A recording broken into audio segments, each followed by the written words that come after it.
আপুনি ৰিল বনাইছে, আপুনি পইচা লৈছে, আপুনি খেল খাব চাব, আপুনি পইচা লৈছে, আপুনি 10,000 লৈছে। তুমি গম কথা ক'বলৈ কথা ক'ব আহিছা জনপ্ৰতিনিধি নহয় কাৰণে আপুনি কথা ক'বলৈ আহিছে, এনেকুৱা কথা আপোনালোকে নক'ব। 25টা বছৰে তিতাবৰখনত মানে উন্নয়নৰ নামত মানে কিবা এটা হৈছে বুলি আমি ধৰিব নোৱাৰোঁ। তিতাবৰ সমস্যা কি ক'লে, কি মাইক্ৰ ফাইনেন্সৰ কথা ক'বলৈ আহিছে আপোনালোকে? আমাৰ জনজাতিকৰণ নহ'ল, অকল ভেকু ভাওনা হ'ল। একো কৰা নাই, পইচাও খোৱা নাই, কিন্তু তিতাবৰখন আৰু 25 বছৰলৈ বেগলৈ লৈ গুচি গ'ল। নমস্কাৰ, বেটেল অফ 26 ৰণাংগন এই বিশেষ অনুষ্ঠানলৈ মই শান্তনু মহন্তই স্বাগতম জনাইছোঁ।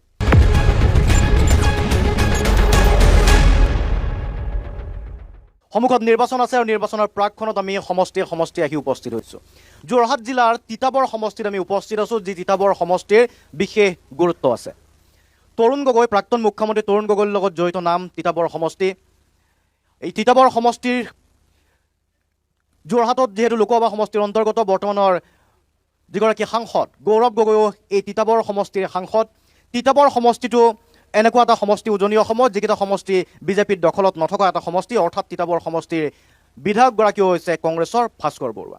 সমষ্টিটো চৰ্চাত মাজে মাজে সংবাদ মাধ্যমত এইবাবেও থাকে যে তিতাবৰৰ যিগৰাকী বিধায়ক ভাস্কৰ বৰুৱা, বিধায়কগৰাকীৰ মুখ্যমন্ত্ৰীৰ সৈতে যথেষ্ট ঘনিষ্ঠ বা সুসম্পৰ্ক আছে। যিয়ে নহওক, 5টা বছৰৰ পাছত এতিয়া হিচাপ নিকাচৰ সময়, সমষ্টিবাসীয়ে হিচাপ নিকাচ কৰিব। তিতাবৰ সমষ্টিত পূৰ্বৰ দৰে কংগ্ৰেছৰ শক্তি অক্ষুণ্ণ আছে নে বিজেপিয়ে ইয়াত শক্তিশালী ৰূপত অৱতীৰ্ণ হৈছে। এইবাৰ কংগ্ৰেছক ইয়াতে প্ৰত্যাহ্বান জনাবলৈ সক্ষম হ'বনে বিৰোধী, কাৰণ বিৰোধীৰ দখলত এই সমষ্টিটো নাই। উজনি অসমৰ যদি ৰাজনীতিৰ প্ৰেক্ষাপটলৈ আমি মন কৰোঁ যে উজনি অসমৰ যিবোৰ সমষ্টিৰ কথা বিজেপিয়ে প্ৰত্যাহ্বানমূলকভাৱে বিবেচিত কৰি আহিছে, তাৰ ভিতৰত তিতাবৰ সমষ্টিটো আছে। তিতাবৰবাসী ৰাইজৰ অভাৱ অভিযোগ নিশ্চয়কৈ থাকিব, তেওঁলোকৰ আশা আকাংক্ষা প্ৰত্যাশাও থাকিব। লগতে সমান্তৰালভাৱে ৰাজনৈতিক দলত তৃণমূল কৰ্মীসকলো ইয়াতে উপস্থিত আছে। আমি জানিবলৈ চেষ্টা কৰিম তৃণমূল পৰ্যায়ত কাৰ কিমান উৎসাহ, কোন কিমান শক্তিশালী ৰূপত অৱতীৰ্ণ হৈ আছে। লগতে অৰাজনৈতিক দল সংগঠনৰ প্ৰতিনিধিও আছে, তেওঁলোকৰ যি দীৰ্ঘদিনীয়া দাবী, সেই দাবীসমূহ পালন কৰিলে নে নকৰিলে। ব্যক্তিগত পৰ্যায়ত বিধায়কগৰাকী সম্পৰ্কে আমি প্ৰশ্ন কৰিম। ভাস্কৰ বৰুৱা এগৰাকী ব্যক্তি হিচাপে কিমান দূৰ সফল হৈছে, কিমান দূৰ নিজৰ উন্নতি কৰিছে, কিমান দূৰ ৰাইজৰ উন্নতি কৰিছে। মই আটাইকে স্বাগতম জনাইছোঁ আমাৰ এই অনুষ্ঠানৰ মাজলৈকে আৰু আৰম্ভ কৰিব বিচাৰিছোঁ আমাৰ এই বিশেষ অনুষ্ঠান বেটেল অফ 26 ৰণাংগন। প্ৰথমতেই আমাৰ এই ছাইডটোত অৰাজনৈতিক সংগঠনৰ প্ৰতিনিধিসকল আছে আৰু ৰাইজক এবাৰ দেখাই দিছোঁ। এইফালে কংগ্ৰেছ এইফালে আছেনে? হাত দাঙি দিব পাৰে কংগ্ৰেছৰ, ইয়াতে কংগ্ৰেছৰ লোকসকল আছে আৰু বিজেপি সম্ভৱতঃ এইটো ছাইডত বিজেপি আছে। গতিকে বিজেপিও শূন্য নহয়, তিতাবৰ সমষ্টিত বিজেপিও অংশ লৈছে, কংগ্ৰেছ স্বাভাৱিকভাৱেই আছে কাৰণ কংগ্ৰেছৰ বিধায়কো আছে আৰু দল সংগঠন আছে। মই আপোনালোকৰ পৰা আৰম্ভ কৰিছোঁ, পৰিচয়টো দিব চমুকৈ। মই ৰাতুল হাজৰিকা, অসম জাতীয়তাবাদী যুৱ ছাত্ৰ পৰিষদ যোৰহাট জিলা সমিতিৰ উপসভাপতি। ঠিক আছে, AJCPৰ প্ৰতিনিধি হিচাপে, অৰাজনৈতিক সংগঠনৰ প্ৰতিনিধি হিচাপে তিতাবৰ সমষ্টিটোত কি দেখা পাইছে? বিগত 5 বছৰত কোনবোৰ কাম হ'ল, কি নহ'ল, চমুকৈ। বিগত 5 বছৰত আমি যি দেখিলোঁ, তিতাবৰত যিমান উন্নতি হ'ব লাগিছিল সিমান উন্নতি হোৱা নাই। যিহেতু আমাৰ বিধায়কজনক আচলতে কোনটো দলৰ বিধায়ক আমি কেতিয়াবা ধৰিবলৈ বৰ টান পাওঁ।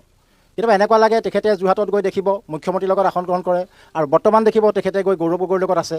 গতিকে আমি চাওঁ যে তিতাবৰ সামগ্ৰিক উন্নয়নৰ ক্ষেত্ৰত তেখেতে কিমান সফলতা, কিমান বিফলতা পাইছে, অনাগত নিৰ্বাচনত ইয়াৰ প্ৰতিফলন হ'ব। বিশেষকৈ তিতাবৰৰ যান জঁটৰ সমস্যা, অসমমালাৰ অধীনৰ যিটো ৰাস্তা ইয়াত তৈয়াৰ কৰি থকা হৈছে, এই ৰাস্তাটো আপুনি চাব যিবিলাক জনশূন্য অঞ্চল তাত ৰাস্তাটো বহল কৰা হৈছে, কিন্তু তিতাবৰ চাৰিআলি মাজমজিয়াত আপুনি চাব ৰাস্তাটো একেবাৰে ঠেক। আজি যান জঁটৰ সমস্যাটো তিতাবৰ এটা ভীষণ ডাঙৰ সমস্যা হিচাপে পৰিণত হৈছে। খোৱা পানীৰ সমস্যা আছে, ৰাস্তা ঘাটৰ সমস্যা আছে। গতিকে কিছু ক্ষেত্ৰত আমি দেখিছোঁ তেখেতে সমস্যাবিলাক সমাধান কৰাত সফল বুলি মই দাবী কৰিব নোৱাৰোঁ। তথাপিতো গাঁও অঞ্চলৰ কিছুমান অঞ্চলত ৰাস্তা ঘাট বা নামঘৰসমূহৰ টাইলছ আৰু টিং দিয়া দায়িত্ব সামৰিছে বুলি ৰাইজে ক'ব খোজে। ঠিক আছে, আপুনি কিমান নম্বৰ দিব বিচাৰে 10ৰ ভিতৰত? এই সম্পৰ্কত মই তেখেতক নম্বৰ দিবলৈ বিচৰা নাই এতিয়া। নম্বৰ এতিয়া নিদিয়ে, ঠিক আছে, হ'ব। আৰু আপুনি কোনটো AJCP নেকি? মই আপোনাৰ ওচৰলৈকে আহিম পাছত। বেলেগ সংগঠন AJCP আৰু বেলেগ সংগঠন কি আছে? আচ্ছা, বীৰ লাচিত খানৰো আছে। মই আপোনাৰ ওচৰলৈকে আহিব বিচাৰিছোঁ। ইতিমধ্যে কৈছে আন এটা ৰাজনৈতিক দলৰ সদস্যই তেখেতক বিধানসভাৰ মজিয়াত বিধায়কগৰাকী কেতিয়াবা সৰব হোৱা আপোনালোকে দেখা পাইছেনে পোৱা নাই? সেইটো সৰহ হোৱাটো দেখি পোৱা নাই এতিয়ালৈকে আমি। আৰু আমাৰ তিতাবৰবাসী মানে ৰাইজৰ সমস্যাৰে জৰ্জৰিত এটা সমষ্টি। আপুনি চাব, আমি 15 বছৰে আমাৰ সমষ্টিৰ পৰা এজন মুখ্যমন্ত্ৰী পালোঁ আৰু 10টা বছৰ বিজেপি শাসিত মানে চৰকাৰে শাসন কৰিলে। আমাৰ তিতাবৰৰ বিধায়কগৰাকী কিন্তু কংগ্ৰেছ হ'ল। আপোনাৰ এই 10 বছৰ, আগৰ 15 বছৰ, 25টা বছৰে তিতাবৰখনত মানে উন্নয়নৰ নামত মানে কিবা এটা হৈছে বুলি আমি ধৰিব নোৱাৰোঁ। এতিয়া আপুনি মুখ্যমন্ত্ৰী থাকোঁতে উন্নতি নহ'ল, মুখ্যমন্ত্ৰী থাকোঁতেও নহ'ল। এতিয়া আমাৰ তিতাবৰৰ যিখন স্বাস্থ্যকেন্দ্ৰখনত এনেকুৱা পয়া লগা এটা অৱস্থা, আপুনি 5 টকীয়া চিৰিঞ্জটো আপুনি এতিয়াও যদি যায় আপুনি নাপায়। এনেকুৱা এটা পৰিয়ালৰ ব্যৱস্থা, শিক্ষা ব্যৱস্থা, পানীৰ ব্যৱস্থা, তাৰপৰা আপোনাৰ মানে খেতিৰ ব্যৱস্থা, য'ত আমাৰ কৃষকে তিতাবৰৰ চাউল অসম বিখ্যাত আৰু তিতাবৰতে মানে আটাইতকৈ ভাল চাউল উৎপন্ন হয়। আজি সেই তিতাবৰৰ পথাৰত জলসিঞ্চনৰ ব্যৱস্থা নাই। প্ৰথম হ'ব লাগিছে জলসিঞ্চনৰ ব্যৱস্থা, তাৰপিছত আপোনাৰ ৰাস্তা ঘাট, মানে আপোনাৰ কোনো এটা আপুনি সমস্যাৰ কথা কৈ শেষ কৰিব নোৱাৰে। গতিকে আমি উন্নতি হোৱা একো দেখা নাই। ঠিক আছে, মই আহিম পুনৰ আপোনাৰ ওচৰলৈকে। আৰু সংগঠন মই কৃষক মুক্তি সংগ্ৰাম সমিতি যোৰহাট জিলাৰ জেনেৰেল ছেক্ৰেটাৰী। যোৱাটো 10 বছৰত বিজেপি চৰকাৰে যিধৰণে মানুহৰ কৰ কাটলৰে চৰকাৰখনে প্ৰত্যেক মাহে ঋণ লৈছে। আমি 10 টকীয়া 3 টকীয়া ডিমটোক আমি 10 টকাত কিনি খাবলগীয়া হৈছে বা 8 টকাত খাবলগীয়া হৈছে। 400 টকীয়া গেছটোকো আমি 1000 টকাত কিনিবলগীয়া হৈছে। কিন্তু যিধৰণে অসমখন উন্নতি হ'ব লাগিছিলে, সেইখন চৰকাৰে প্ৰত্যেক মাহত মানে ধাৰ লৈ লৈ আজিৰ তাৰিখত অসমৰ প্ৰত্যেকজন জনগণৰ মানুহৰ ধাৰৰ বুজা ল'বলগীয়া হৈছে। কিন্তু এই ব্যৱস্থাত যদি আমি সদায় চলি থাকোঁ, দেশখন বা ৰাজ্যখন কেতিয়াবা আগবাঢ়িব নেকি? নাবাঢ়ে। 21 চনৰ ইলেকশ্যনৰ আগমুহূৰ্তত হিমন্ত বিশ্ব শৰ্মাই এটা কথাই কৈছিলে যে অসমৰ মাইক্ৰ' ফাইনেন্সসমূহৰ মহিলাক প্ৰত্যেকগৰাকীক আইমাতৃক ঋণ মাফ কৰি দিম কৈছিলে। কিন্তু সেই 12,000 কোটি টকা 2,000 কিমান কোটি টকা মাফ কৰিছে এতিয়ালৈকে, কিন্তু আৰু 10,000 কোটি টকা কেতিয়া মাফ কৰিব? যি যোৱা 3,40,00,000 মানুহৰ জনসংখ্যাৰ ভিতৰত 17% মহিলাৰ ভোট লৈ পিনে যোৱাবাৰ বিজেপি চৰকাৰ দখল কৰিছে। মাইক্ৰ' ফাইনেন্সৰ ঋণ মাফ কৰিব লাগিব। কৃষক মুক্তি সংগ্ৰাম সমিতিয়ে 19 চনৰ পৰা আজি তাৰিখলৈ মাইক্ৰ' ফাইনেন্সৰ বিৰুদ্ধে চৰকাৰ লাগিছে। লগতে তিতাবৰ যি চাউল অসমৰ মুখ্যমন্ত্ৰীজনে যি ঘোষণা কৰিছিলে MSP বৰ্ডৰ যোগেদি, সেই বৰ্ডৰ যি 2300 টকা ধান বান্ধি দিছিলে, কিন্তু আজি তাৰিখত তিতাবৰ 6টা ডাঙৰ মেল আছে। গাঁৱৰ যিবোৰ ক্ষুদ্ৰ ক্ষুদ্ৰ সৰু মেল আছিলে, অসমীয়া থলুৱা মানুহৰ ওচৰত আছিলে, সেই মেলসমূহ আজি তাৰিখত নচলা অৱস্থাত হ'ল। অনাগত সময়ত তিতাবৰ চাউল, তিতাবৰ খেতিয়কে উচিত দাম পাব লাগিব। এই ক্ষেত্ৰত তিতাবৰৰ বিধায়কগৰাকী ব্যৰ্থ হোৱা নাই জানো? এইখিনি মুহূৰ্তত তিতাবৰ বিধায়কজন, আমি যেতিয়া কৃষক মুক্তি সংগ্ৰামী স্থানীয়ভাৱে যিটো চাউলৰ কথা কৈছে, তাত বিধায়কৰো দায়িত্ব আছিল নে নাছিলে? মই সেইটো ক'ব গৈ আছোঁ। আমি যোৱাবাৰ তিতাবৰ যেতিয়া কৃষক মুক্তি সংগ্ৰাম সমিতিয়ে খেতিয়কৰ হৈ আমি যেতিয়া প্ৰতিবাদ কৰিছোঁ, তেতিয়া কিন্তু বিধায়কজনে এইটো বিষয়ত আমাক কেতিয়াও বা মেলসমূহৰ বিষয়ে বা চৰকাৰৰ বান্ধি দিয়া দামত কিন্তু বিধায়কজনে এবাৰো এই কথা দাঙি নধৰিলে দেখা আমি ৰাইজে দেখিছোঁ। ঠিক আছে, কংগ্ৰেছৰ কথা বেয়া কথা কি কৰিছে সেইটো কওক। অখিল গগৈ কি কৈছে সেইটো কওক। অখিল গগৈ কি কৈছে? অখিল গগৈ কি কৈছে সেইটো কওক। আমাৰ তিতাবৰৰ সমস্যাৰ কথা পাতি আছে। তিতাবৰৰ সমস্যা আপোনালোকে ভাস্কৰে কি কৰিলে? তিতাবৰৰ সমস্যা কি ক'লে? কি মাইক্ৰ' ফাইনেন্সৰ কথা ক'বলৈ আহিছে আপোনালোকে? অকল মাইক্ৰ' ফাইনেন্সৰ কথা নক'ব। ঠিক আছে, ঠিক আছে, আমি আহিম। আৰু সংগঠন কি আছে? কোনটো সংগঠন? নিজৰ চোতাই সংগ্ৰাম সমিতি আৰু ৰাইজৰ সংগ্ৰাম তাই অসম ছাত্ৰ সন্থাৰ প্ৰতিনিধিও আছে। ঠিক আছে, বিজেপিয়ে ক'ব আহিম। চন্দন আহিম। কৃষক মুক্তি সংগ্ৰাম অলপ বহি দিয়ক। তাই অসম ছাত্ৰ সন্থা আছে, আমি তাই অসম ছাত্ৰ সন্থাৰ ওচৰলৈকে গৈছোঁ। অন্য সংগঠনৰ ওচৰলৈকে আহিম, তাৰপাছত কংগ্ৰেছ বিজেপিৰ ওচৰলৈকে আহিম। কওক, সমষ্টিটোত কি দেখিলে, কিমান কাম হ'ল? সমষ্টিত কি দেখিছোঁ, কি হোৱা নাই, সেইটো পিছৰ কথা, পিছত ক'ম। তাৰ আগত কওঁ, আমাৰ ধোদত আইন ছাত্ৰ সন্থাৰ জন্মলগ্ন এটা দাবী, সেই দাবীটোৱে হ'ল 6 জনগোষ্ঠীৰ জনজাতিকৰণ কৰা। কিন্তু 15 বছৰ কংগ্ৰেছ চৰকাৰেও থাকিলে, চৰকাৰ গঠন কৰিলে, কিন্তু আমাৰ জনজাতিকৰণ নহ'ল। অকল ভেকু ভাওনা হ'ল, অকল ভেকু ভাওনা হ'ল। তাৰপিছত আমাৰ বিজেপি চৰকাৰ আহিলে, বিজেপি চৰকাৰেও আমাক প্ৰতিবেদনে দাখিল কৰি আছে, কিন্তু আমাৰ 6 জনগোষ্ঠীৰ জনজাতিকৰণ নহ'ল। এতিয়া এটা বস্তু ওলাইছে যে ST-V মানে কি? আমি ভিলেজ, আমাৰ কোনো হেৰি নাই নেকি? আমাক ST-V মানে কি? আজিলৈকে ST-2 নহ'লে, কিন্তু আমাৰ আহোম জনগোষ্ঠীৰ ৰাইজে কিন্তু ইয়াৰ প্ৰত্যাহ্বান দিবলৈ এতিয়া ৰেডি হৈ আছে 26 চনৰ নিৰ্বাচনত। গতিকে আমি সদৌ টাইমছৰ দ্বাৰা এটা কথা কওঁ, 26 চনৰ আগত যদি আমাক ST-2 নিদিয়ে, তেতিয়াহ'লে কিন্তু আমাৰ যিটো আহোম জনগোষ্ঠীয় ভোট আমি কি কৰিব লাগে, আমি সিদ্ধান্ত ল'ব আপোনালোকে। ঠিক আছে, আৰু সংগঠন আছে, অন্য সংগঠন। আপুনি কোনটো পৰিচয়টো চমুকৈ? হয়, মই মঞ্জিত ৰাও, অসম চাহ জনজাতি ছাত্ৰ সন্থা তিতাবৰ শাখাৰ সম্পাদক। চাহ জনজাতীয় ছাত্ৰ সন্থা হিচাপে, প্ৰতিনিধি হিচাপে কি হয়, ইয়াতো যথেষ্ট সংখ্যক চাহ জনগোষ্ঠীৰ ভোটাৰ আছে। গতিকে আপোনালোক সন্তুষ্ট নে? এতিয়া সন্তুষ্ট যদি হয়, কাক লৈ সন্তুষ্ট? চৰকাৰখনে বিভিন্ন ধৰণৰ আঁচনি দিছে, 5,000 টকাকৈ সম্ভৱতঃ প্ৰত্যেকে ভৰাই দিছে আপোনালোকক। গতিকে এই যিখিনি টকা পাইছে, এই যিখিনি আঁচনি পাইছে, ইয়াকে লৈ সন্তুষ্ট, চৰকাৰখনক লৈ নে স্থানীয় বিধায়কগৰাকীক লৈ সন্তুষ্ট? হয়, চাওক, বিগত 15টা বছৰে তিতাবৰত কংগ্ৰেছৰ শাসন আছিলে, সেয়া সকলোৱে জানে। তাৰপিছতেই অসমত যে কংগ্ৰেছৰ যিধৰণে চৰকাৰ আছিলে, ঠিক তেনেধৰণে চাহ বাগিচা অধ্যুষিত এলেকাৰ শ্ৰমিক ৰাইজে তেখেতসকলৰ যিখিনি মৌলিক দাবী আছিলে, যিধৰণে জনজাতিকৰণৰ প্ৰসংগ, ভূমিপট্টাৰ আন্দোলন, আমি প্ৰকৃততে আছাই বিগত বহুত সময় ধৰি আমি এই আন্দোলনৰ লগত জড়িত, আৰু আমি দাবী জনাই আহিছোঁ যে আমাক প্ৰকৃততে আজি 200টা বছৰ হৈ গ'ল চাহ শ্ৰমিক ৰাইজৰ, যে তেখেতৰ ভূমি অধিকাৰ প্ৰকৃততে তেওঁলোকে পাব লাগে। কিন্তু ভূমি অধিকাৰৰ কাৰণে আজি 200টা বছৰে তেওঁলোকে আজি খাপ পিটি থাকিবলগীয়া হ'ল। ঠিক ধৰণে জনজাতিকৰণৰ যিটো প্ৰসংগ প্ৰসংগটোত সঁচা অৰ্থত ক'বলৈ গ'লে চৰকাৰ আহিছে, নিৰ্বাচন আহিছে, এটা সম্পূৰ্ণ ধৰণে তেওঁলোকে কৈ আছে যে আমি জনজাতিকৰণ প্ৰদান কৰিম। সেয়া বাৰু তেওঁলোকে সেই আশ্বাসত কংগ্ৰেছ চৰকাৰক নলৈ বিজেপি চৰকাৰক তেওঁলোকে আঁকোৱালি আনিলে। সঁচা অৰ্থত এতিয়া বৰ্তমান বিজেপি চৰকাৰ চলি আছে।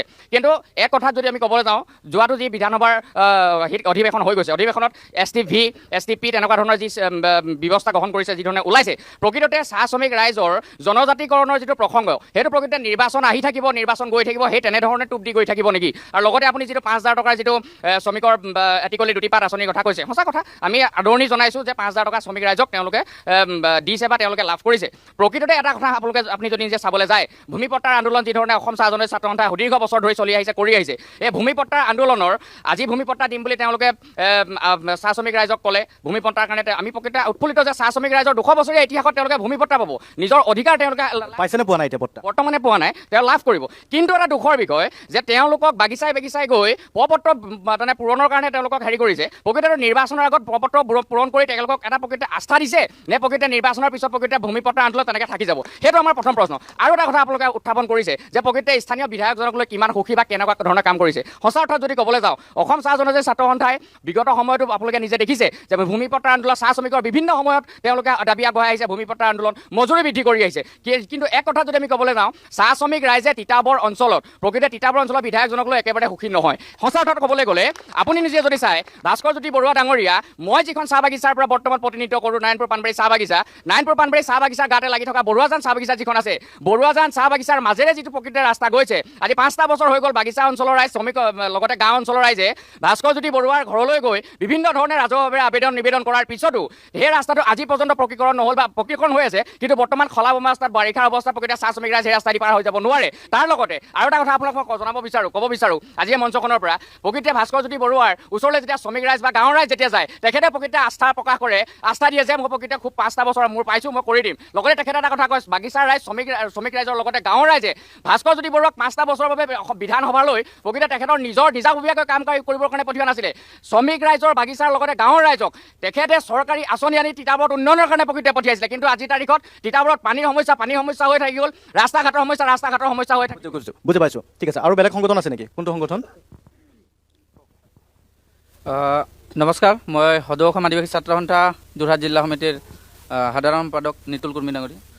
তো কথাটো হ'ল কি, বিগত সময়ছোৱাত যি কংগ্ৰেছ চৰকাৰ আছিলে, কংগ্ৰেছ চৰকাৰো আমাক যেনেধৰণে আস্থা আৰু বিশ্বাস দিলে, প্ৰত্যেকবাৰে ঠগ প্ৰবঞ্চনা আৰু প্ৰতাৰণা কৰিলে, ঠিক তেনেকুৱা ধৰণে বিজেপি চৰকাৰ অসমলৈ যেতিয়া আহিলে, আমাৰ বহু আস্থা আৰু বিশ্বাস আছিলে যে তেখেতলোকে আমাৰ যিখিনি মূল 3টা দাবী, 1 জনজাতিকৰণ, 2 মাটি পাট্টা, আৰু 3 হৈছে যি দৈনিক মজুৰি বৃদ্ধি 551 টকা। জন্মলগ্নৰে পৰা সদৌ অসম আদিবাসী ছাত্ৰ সন্থাই সেই দাবীখিনি আমি প্ৰত্যেকবাৰে কৰোঁ, কিন্তু প্ৰত্যেকবাৰে তেখেতলোকে আমাক আস্থা আৰু বিশ্বাস দিয়ে। অৱশেষত বিজেপি চৰকাৰে আজি 10 বছৰ হ'ল, কিন্তু 10 বছৰ দিনে তেখেতলোকে এই জনজাতিকৰণক লৈ পেলানি, মাটি পট্টাক লৈ পেলানি আৰু দৈনিক মজুৰি বৃদ্ধি। এতিয়া বিজেপিটো দাবী কৰে যে মাটিৰ পট্টাৰ প্ৰচেছ আৰম্ভ হৈছে আৰু আপোনালোকক দিছে, পাইছেনে পোৱা নাই ইয়াতে পট্টা? কথাটো শুনক, যেতিয়া মানে মাটি পট্টা দিয়া হ'ব, আচলতে আমি মাটি পট্টাবোৰ আচলতে যেতিয়া কৰিছিলে মানুহবোৰে অনলাইন কৰা দেখিছিলোঁ, যিটো অফলাইন দিলে। আৰু এই অফলাইন ফৰ্মটো দিয়াৰ কাৰণ কি, মইতো এইটো ভাবোঁ যে মাটি পট্টা বিতৰণৰ নামৰ এইটো এটা টোপ দিয়া হৈছে, কাৰণ এতিয়ালৈকে ফৰ্ম ফিল আপ হোৱা নাই। আৰু এই মাটি পট্টাক লৈ পেলাই যেতিয়া আমাৰ চৰকাৰীভাৱে যি মাটি পট্টা হয়, আমাকতো এইটো অনলাইন কৰিবলৈ কয়। আৰু অনলাইন যেতিয়া মানে মাটি অনলাইন কৰা হৈছিল নে হোৱা নাছিলে? অনলাইন কৰাৰ সময়ত বাগানৰ মাটিখিনি অনলাইন কৰিবলৈ দিয়া হোৱা নাছিলে। আৰু মাটি পট্টা বিতৰণ কৰিম বুলি মাত্ৰ খালী ফৰ্মখন বিতৰণ কৰি চেৰিমনি মনাৰ কিবা এই গ্ৰহণযোগ্য হয় নেকি? সদৌ অসম আদিবাসী ছাত্ৰ সন্থাই কিন্তু এনেকুৱা খালী ফৰ্ম বিচৰা নাছিলোঁ, আৰু আদিবাসী ৰাইজে কিন্তু খালী ফৰ্ম কেতিয়াও বিচৰা নাছিলে। আদিবাসী ৰাইজে মাটি পট্টা বিচাৰিছিলে, এনেকুৱা টোপ দিয়া খালী ফৰ্ম নহয়। ঠিক আছে, মই আহিম পুনৰ দল সংগঠনৰ ওচৰলৈকে, এবাৰ কংগ্ৰেছৰ ওচৰলৈকে আহিছোঁ, তাৰপাছত আমি বিজেপিৰো কথা পাতিম। কংগ্ৰেছৰ পৰা আপুনি ক'ব, ঠিক আছে, অকণমান যদি থিয় হৈ দিয়ে। বিধায়কগৰাকী হৈছে কংগ্ৰেছৰ, চৰকাৰ আছে বিজেপিৰ, বিভিন্ন ধৰণৰ কাম কাজ কৰিবলৈ বাকী থকা বুলি কৈ থৈ গৈছে। অসুবিধাটো কি আছে? ভাস্কৰ বৰুৱাতো মুখ্যমন্ত্ৰী ডাঙৰীয়াৰ সৈতেও ঘনিষ্ঠ সম্পৰ্ক বুলি এটা চৰ্চা চলি থাকে, তেখেতক দেখিবলৈ পোৱা যায়। বিধানসভাৰ মজিয়াতো খুব সঘনে চৰকাৰৰ বিৰোধী স্থিতিত গ্ৰহণ কৰি ভাষণ দিয়াও পৰিলক্ষিত হোৱা নাই। গতিকে সমস্যাটো ক'ত আছে? চৰকাৰখন যিহেতুকে বিজেপি, গতিকে তিতাবৰৰ বিৰোধী বিধায়ক হিচাপে ভাস্কৰ জ্যোতি বৰুৱা ডাঙৰীয়াই যিমানখিনি কৰিবলৈ সক্ষম হৈছে, তাৰ বাবে আমি তিতাবৰীয়া কংগ্ৰেছ কৰ্মীসমূহ সুখী হৈছোঁ। কাৰণ এইটো কাৰণে সুখী হৈছোঁ যে ৰাজনীতিক ইতিহাসত এজন বিৰোধী বিধায়কক যেনেদৰে এই চৰকাৰখনে চেপা দিছে, আজিলৈকে কোনো চৰকাৰ দিনত তেনেকুৱা চেপা দিয়া হোৱা নাই। এতিয়া বিধায়ক হিচাপে ভাস্কৰজ্যোতি বৰুৱাই যিমানখিনি পুঁজি পায় সেই পুঁজিৰ অনুপাতেহে কাম কৰিব পাৰিব। যিমানখিনি পুঁজি পাইছে সেই 100% পুঁজি এটকাৰো দুৰ্নীতি নোহোৱাকৈ বিধায়ক মহোদয়ে খৰচ কৰিছে। সেইবাবে আমি ভাস্কৰ বৰুৱা ডাঙৰীয়াক আমি সমৰ্থন কৰিছোঁ। বিভিন্ন সময়ত অভিযোগ উঠে বহু জনপ্ৰতিনিধিয়ে নিজৰ কাৰণে কাম কৰে, কমিশ্যন লয়, ঠিকাদাৰৰ পৰা নিজৰ সা সম্পত্তি বঢ়ায়, তেনেকুৱা ধৰণৰ অভিযোগ আছে। আমি বাতৰি প্ৰচাৰ কৰি আহিছোঁ। ভাস্কৰ বৰুৱাৰ বিৰুদ্ধে দুৰ্নীতি বা যিটো স্বজন তোষণ, নিজৰ সম্পত্তি বৃদ্ধি কৰা, তেনেকুৱা অভিযোগ আপোনালোকে পাইছেনে পোৱা নাই? ভাস্কৰজ্যোতি বৰুৱা ডাঙৰীয়াই টকা ঘটিবৰ কাৰণে মানে বিধায়ক হোৱা নাই, এই কথাটো মুখ্যমন্ত্ৰী মহোদয়ে জানে আৰু অসমৰ প্ৰত্যেকজন কংগ্ৰেছ কৰ্মীয়ে জানে। ভাস্কৰজ্যোতি বৰুৱা বিধায়ক নহওঁতে যিমানখিনি ৰাইজৰ সেৱা কৰিছে, এতিয়া বিধায়ক হৈ সিমানখিনি সেৱা কৰিবই পৰা নাই। এইটো কাৰণে কৰিব পৰা নাই, তাৰমানে এজন বিধায়কতো পুঁজি এটা পৰিমাণ থাকে, যিমান পৰিমাণৰ পুঁজি আছে সেই পুঁজিৰ পৰিমাণটোৰ ওপৰতহে খৰচ কৰিব পাৰিব। আজি এতিয়া উপৰোক্ত বক্তা কেইজনমানে কৈছে যে ৰাস্তা পদূলি বিশেষ কৰিব পৰা নাই। দীঘল দীঘল ৰাস্তাবোৰ বিধায়ক পুঁজিয়ে কৰাটো সম্ভৱ নহয়। সেই ৰাস্তাবোৰ মেৰামতি কাম কৰাৰ দায়িত্ব আছিল চৰকাৰখনৰ, কিন্তু চৰকাৰখনে তিতাবৰত যিহেতুকে ভাস্কৰজ্যোতি বৰুৱা বিৰোধী বিধায়ক আছে, সেই কামবোৰ নকৰাকৈ বিধায়কজনক বদনামী কৰিবলৈ বিচাৰি আছে। কিন্তু তিতাবৰীয়া ৰাইজটো মূৰ্খ নহয় যে বিধায়ক পুঁজিৰে যিখিনি কাম কৰিব লাগে সেইখিনি কাম কৰাৰ পাছত বিধায়কজনক আমি তিতাবৰীয়া ৰাইজে কেনেকৈ দুখ দিম? বিধায়ক হিচাপে যিখিনি কৰিব লাগে আমি সন্তুষ্ট হৈছোঁ, আৰু যিমানখিনি বিধায়ক পুঁজি আছে আমি দি ক'ব পাৰোঁ যে তিতাবৰৰ বিধায়কজনে এটকাও দুৰ্নীতি নোহোৱাকৈ, কোনো ঠিকাদাৰৰ পৰা এটকাও পইচা নোহোৱাকৈ 100% তেওঁ খৰচ কৰিব পাৰিছে। সেইবাবে আমি তিতাবৰৰ ৰাইজ আজি সুখী, আৰু পৰৱৰ্তী সময়ত আমি ভাস্কৰ বৰুৱাকে বিধায়ক হিচাপে বিচাৰিম। ঠিক আছে, কওক। চন্দন, বিজেপিৰ ওচৰত যাব লাগে এইফালে। ভাস্কৰ বৰুৱা ডাঙৰীয়াই একো কৰা নাই, পইচাও খোৱা নাই, কিন্তু তিতাবৰখন আৰু 25 বছৰলৈ বেগলৈ লৈ গুচি গ'ল, আৰু 25 বছৰ লৈ গ'ল। তেখেতে কি কৰিছে আজি একচুৱেলি মই কি কৰিছে? আৰু তেতিয়া ৰুলিং এম এল লাগে, তেতিয়া আমাক বিজেপি লাগে, সেইকাৰণে আমাক বিজেপি লাগে। উন্নয়ন আৰু প্ৰগতিৰ চাহত আমাক বিজেপি চৰকাৰ লাগে। আকৌ বিজেপি চৰকাৰ হ'ব আৰু তিতাবৰত বিজেপি বিধায়ক লাগে। আপোনালোকে এনে কংগ্ৰেছৰ বিধায়ক ভাস্কৰজ্যোতি বৰুৱাৰ কথা কৈ আৰু আমাৰ তিতাবৰখন 15 বছৰ বেগলৈ নিনিব। ঠিক আছে, ঠিক আছে। এই কথাটো এটা কথা কৈছোঁ, তেওঁ ভাস্কৰজ্যোতি বৰুৱাৰ কথা কৈ আছে, তেওঁলোকক এটা কথা সুধিছোঁ। আপোনালোকৰ ৰাজীৱ ভৱনৰ সন্মুখত মাননীয় মুখ্যমন্ত্ৰী তদানীন্তন মুখ্যমন্ত্ৰী তৰুণ গগৈ ডাঙৰীয়াই প্ৰায় তেতিয়া 80 লাখ টকা খৰচ কৰি এটা উদ্যোগ বাণিজ্য কেন্দ্ৰ বনাইছিলে, প্ৰায় 40টা নিবনুৱা সংস্থাপনৰ কাৰণে। কিন্তু সেই ভাস্কৰজ্যোতি বৰুৱা সদায় মুখৰ আগত থাকে, সেই কামটো আজিলৈকে নিবনুৱা সমস্যা সমাধানৰ ক্ষেত্ৰত তেওঁক একো যে কৰিব নোৱাৰিলে, সেইটো এটা ডাঙৰ প্ৰমাণ। কংগ্ৰেছ ভৱনৰ একদম সন্মুখতে আছে, একদম কংগ্ৰেছ ভৱনৰ সন্মুখত আছে, চূড়ান্ত ব্যৰ্থ। মই আপোনাক এটা কথা ক'ব পাৰোঁ, আজি ভাস্কৰজ্যোতি বৰুৱাই কেৱল মাত্ৰ আপোনালোকৰ কংগ্ৰেছী কৰ্মীসকলক ৰিপ্ৰেজেণ্ট কৰা নাই, আজি ভাস্কৰজ্যোতি বৰুৱাই সমগ্ৰ তিতাবৰবাসীক ৰিপ্ৰেজেণ্ট কৰিছে। কিন্তু ভাস্কৰজ্যোতি বৰুৱাই ইমানেই অকমন্য, ইমানেই তেখেত বিফল, তেখেতে মাত্ৰ 3টা সাধাৰণ সমস্যা, এটা বানৰৰ সমস্যা, এটা পানীৰ সমস্যা আৰু এটা হস্তিৰ সমস্যা, সেই সমস্যাকেইটা সমাধানৰ কাৰণে তেখেতে এটা সাধাৰণ অনাৰশ্বিপ লৈ তেখেতে বিশেষজ্ঞ মানুহৰ লগত কথা পাতিব নাই। ইমান অকমান্য বিধায়ক আমাক নালাগে, আমাক তিতাবৰবাসী ৰাইজে এতিয়া আমাক উন্নয়ন বিচাৰে। বিধায়কজন ইমানে অকমান্য, মুখ্যমন্ত্ৰীক লগ কৰিবলৈ 2 ঘণ্টা ৰখি আছে। চিন্তা কৰক, তেখেতৰ যদি ব্যক্তিগত কথা পাতিবলৈ 2 ঘণ্টা ৰখি আছে, কিবা নিজৰ স্বাৰ্থৰ কাৰণে। আৰু এটা কথা আপোনালোকক সকীয়াই দিছোঁ, আজি এতিয়াও যাওক তিতাবৰ টাউনৰ মাজে আপোনালোকৰ লাজ লাগিব। আজি মই ভাবিছোঁ দেই, লগৰ কেইজনৰ লগত কথা পাতিছোঁ যে এইখন কি যাম, এইখন টকশ্বত গৈ লাভ নাই, এখন কংগ্ৰেছৰ মানুহে নাহে, কাৰণ মই কংগ্ৰেছলৈ নাহোঁ, কাৰণ মোৰ লাজ লাগিলে আজি আহিবলৈ, নিজৰ লাজ লাগিব লাগে। ঠিক আছে, ঠিক আছে, ক'বলৈ দিয়ক, এতিয়া কংগ্ৰেছক ক'বলৈ দিয়ক। কংগ্ৰেছৰ যিসকল প্ৰতিনিধি আছে তেওঁলোকক আমি ধন্যবাদ জ্ঞাপন কৰিছোঁ। কিন্তু আমি এটা কথা কৈছোঁ, শুনক, ৰ'ব আপোনালোকৰ কথাটো শুনক। আপোনালোকে বিধায়কৰ কথা নক'ব, মুখ্যমন্ত্ৰী মহোদয় তিতাবৰত থাকোঁতে, শুনক, মুখ্যমন্ত্ৰী মহোদয় তিতাবৰত থাকোঁতে মহিলা বিশ্ববিদ্যালয়খনৰ কাৰণে এটুকুৰা মাটি দি মহিলা বিশ্ববিদ্যালয়খন আনিব নোৱাৰিলে। যেতিয়া তৰুণ গগৈ ডাঙৰীয়া অসমৰ মুখ্যমন্ত্ৰী হৈ আছিলে, তেতিয়া কিন্তু মহিলা বিশ্ববিদ্যালয়খনৰ কাৰণে চবতকে দুখৰ কথা দেই, এওঁলোক বহি আছে, শুনক, চবতকে দুখৰ কথা, নিউট্ৰেন ক্লিন কথা দেই, চবতকে দুখৰ কথা, কংগ্ৰেছৰ বিধায়ক ভাস্কৰ বৰুৱাক খালি মানে কি ছাপৰ্ট কৰিবৰ কাৰণে কৰি আছে, কিন্তু এওঁলোকৰ ভাস্কৰ বৰুৱা মানুহ নহয় আকৌ, কাৰণ ভাস্কৰ বৰুৱাৰ লগত আজি কংগ্ৰেছী নাই, কংগ্ৰেছী নাই, মই লিখি দিম, কংগ্ৰেছী নাই, কোনো তিতাবৰবাসীৰ ৰাইজ নাই। আমি ক'ব বিচাৰিছোঁ আপোনালোকে যদিও বিজেপি হয়, আপোনালোকে এতিয়ালৈকে জনপ্ৰতিনিধি হৈ পোৱা নাই, যদি জনপ্ৰতিনিধি হৈ পাইছে তেতিয়া আপুনি গম পাব জনপ্ৰতিনিধি কিছুমান নিয়ম আছে, কিছুমান বাধ্যবাধকতা আছে, আপোনালোকে নাজানে। আপোনাৰ চৰকাৰৰ আইন আছে, সেই আইনৰ মতেহে আপোনালোকে কাম কৰিব পাৰিব। ভাস্কৰ বৰুৱাই যে কাম কৰিব পাৰিছে নোৱাৰিছে বেলেগ কথা, আপুনি জনপ্ৰতিনিধি নহয়, আপুনি মেম্বাৰ জানো হৈ পোৱা নাই। আপুনি যদি এজন মেম্বাৰ হৈ পাইছে, জনপ্ৰতিনিধি হৈ পাইছে, তেতিয়া জানিব ইয়াত টাইট ফান আছে, আন টাইট ফান আছে, আপোনালোকে জানে টাইট ফান আৰু আন টাইট ফালৰ কথা আছে, পইচা ক'ত ব্যৱহাৰ কৰিব কথা আছে। আপুনি টাইট ফালৰ পৰা ক'ত পইচা খৰচ কৰিব আপোনালোকে নাজানে। গতিকে আপোনালোকে নজনা কথা এটা আপোনালোকে ভাস্কৰ বৰুৱাই কি নাম কৈছে বেলেগ কথা। টাইট ফালৰ কথা আপোনালোকে নাজানে, টাইট ফালৰ কথা নাজানে। আপুনি জনপ্ৰতিনিধি নহয়, আপুনি জনপ্ৰতিনিধি নহয় কাৰণে আপুনি এই কথা ক'বলৈ আহিছে। এনেকুৱা কথা আপোনালোকে নকয়। অনুৰোধ কৰিছো দেই কংগ্ৰেছী কৰ্মীসকলে এটা কৈছো, স্বৰ্গীয় তৰুণ গগৈ ডাঙৰীয়া স্বৰ্গীয় তৰুণ গগৈ সন্মানীয় স্বৰ্গীয় তৰুণ গগৈ ডাঙৰীয়া আবেগৰ কথা কৈ কৈ কিতাপৰ মানুহক আপোনালোকে ব্লেকমেইল কৰিব। তৰুণ গগৈ আধাৰৰ সপোন সপোন কৰিব।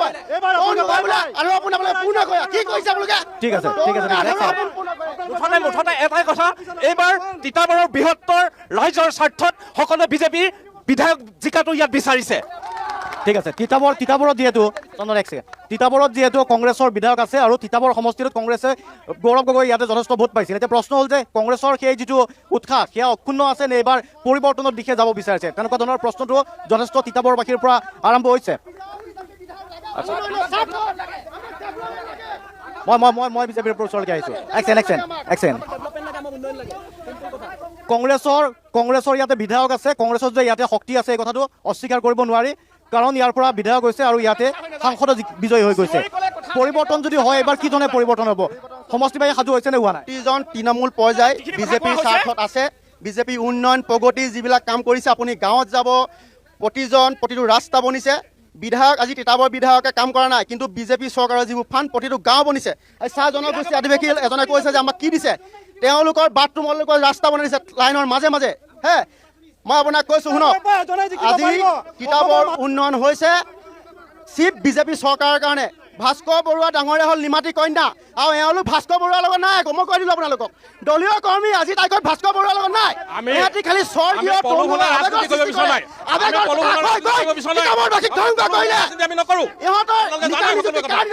ডেভলপ নালাগে। ইহঁতি কয় আমি অন্ধভক্ত, ইহঁতি অন্ধভক্ত। ম্যাদী বঁটা তেনেকে নহয়, আপোনালোকে ম্যাদী বঁটা কথা নাজানে। ঠিক আছে। তিতাবৰ ধ্বংস কৰাৰ অভিযোগ আছে, ক'ব ৰ'বা। একচেণ্ট চন্দন, মই কৈ আছোঁ যিটো মানে একচেণ্ট ৰ'ব আপোনালোকে বিজেপিয়ে কৈ আছে তিতাবৰখন আপোনালোকে ধ্বংস কৰিলে তৰুণ গগৈ ডাঙৰীয়াৰ আবেগতে আপোনালোকে আচলতে কংগ্ৰেছ কৰি আছে। মনোবল হ্ৰাস হৈছে নেকি ক'ৰবাত কংগ্ৰেছ? 2001 চনৰ আগত তিতাবৰত কি আছিল সেইসকল সঠিক ঠাই এবাৰ মনত পেলাওক। তেতিয়া তেওঁলোক জন্মই হোৱা নাছিলে। 2001 চনৰ পাছত তিতাবৰত কি পৰিৱৰ্তন হ'ল আপোনালোকে আৰু যিজনে কৈছে তেওঁ সেই সময়ত জন্মই হোৱা নাছিল। আমি কৈছো যে বিধায়কজনৰ সামৰ্থ্য অনুসৰি যিখিনি কাম কৰিব লাগে সেই কামখিনি বিধায়কজনে কৰিছে, আৰু বিধায়কজনক যিটো প্ৰক্ৰিয়া তেওঁলোকে চেপা দিব বিচাৰিছে। মই ক'ব খোজো কংগ্ৰেছৰ দিনত জন্ম নহ'ব পাৰোঁ, কিন্তু আমাৰ পিতাইহঁতে কৈ থৈ গৈছে যি সমষ্টিত তেতিয়া তিতাবৰ সমষ্টিত কংগ্ৰেছৰ দিনত চাকৰি দিবৰ কাৰণে এখন লিষ্ট বনায়, এখন লিষ্ট বনায়, প্ৰমাণ আছে, চহী কৰি আনে। আমি সকলো জন্ম হ'ব নোৱাৰো, যিসকল জেনেৰেশ্যনত পাৰ হৈ গৈছে কৈ থৈ গৈছে, সকলোৱে কৈ থৈ গৈছে চাকৰিৰ কাৰণে লিষ্ট বনায়, চুনাধৰ ৰাজখোৱাৰ দেৱক চহী কৰিবলৈ পাৰ কৰাই দিয়ে, চহী কৰিবৰ কাৰণে। এতিয়া কংগ্ৰেছৰ আৱৰ্জনাবিলাক আপোনালোকৰ মাজলৈ গৈ আছে। নিজৰ সন্তানৰ কাৰণে লাজ পাব। তিতাবৰৰ মানুহে মূল্যবোধৰ ৰাজনীতি ভাল পায়। তিতাবৰ কংগ্ৰেছৰ ৰাজধানী, চব ৰাজধানী হয়, আৰু তিতাবৰীয়া ৰাইজে সদায় কংগ্ৰেছক সমৰ্থন কৰিছে, আগলৈ থাকিব। আপোনালোকে যিমানে চালে বেয়া নহ'ব। অসমৰ স্বয়ং মুখ্যমন্ত্ৰী মহোদয় সেইদিনা উদ্যমিতা কৈ থৈ গৈছে যে তিতাবৰ আমি আশা নাই কৰা, তিতাবৰ আমি দিব নোৱাৰো। তাতকৈ আপোনালোকৰ কাৰণে হতাশা কি হ'ব পাৰে? উদ্যমিতা আঁচনি আগবঢ়াইছে, সবকা সাথ সবকা বিকাশৰ মাজেৰে সকলো মহিলাক দিবলৈ সক্ষম হৈছে মুখ্যমন্ত্ৰী ডাঙৰীয়াই। ঠিক আছে। আগতে তৰুণ গগৈ ডাঙৰীয়া প্ৰথম কথা হ'ল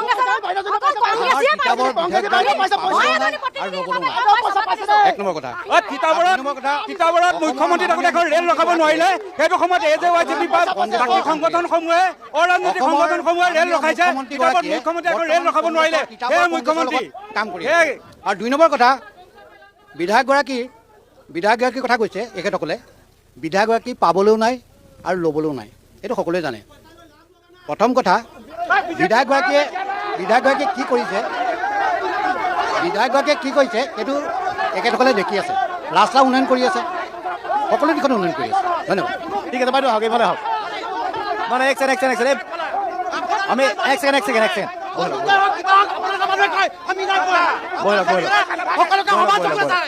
বাইদেউৰ ওচৰলৈকে আহিব বিচাৰিছোঁ, এখেতৰ ওচৰলৈকে আহিছোঁ।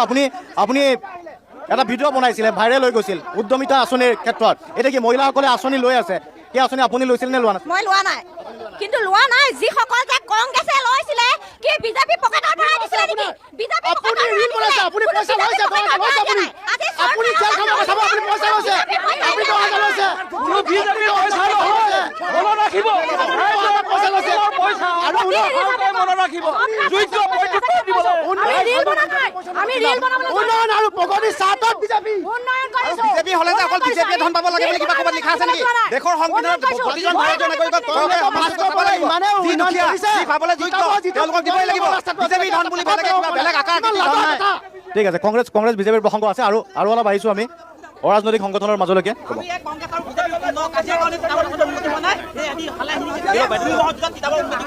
এটা কথা কোৱা হৈছে যে বিধায়কগৰাকীয়ে সমষ্টিটোত কোনো ধৰণৰ দুৰ্নীতি কৰা নাই, সমষ্টিটোত কোনো ধৰণৰ দুৰ্নীতিৰ অভিযোগ নাই আৰু সেইবাবে প্ৰমাণ আছে। আচ্ছা ঠিক আছে, ক'ব নেকি আপুনি?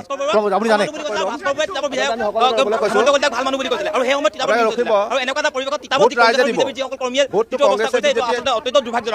ৰাইজক দিবলৈ দিয়ক। আপোনালোকে ইয়াতেতো আজি ইলেকশ্যনৰ ৰিজাল্ট নোলায় না। আমি দুটা কথা কৈছোঁ, তিতাবৰ মহকুমাৰ পৰা গৈ আজি সম জিলা হ'ল।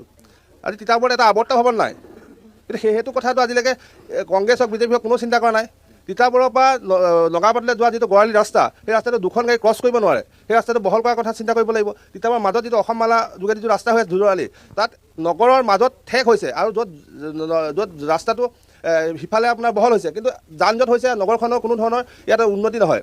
আৰু আমাৰ এজন বিজেপি সদস্যই ক'লে যে বান্দৰৰ সমস্যা বিধায়কে সমাধান কৰা নাই।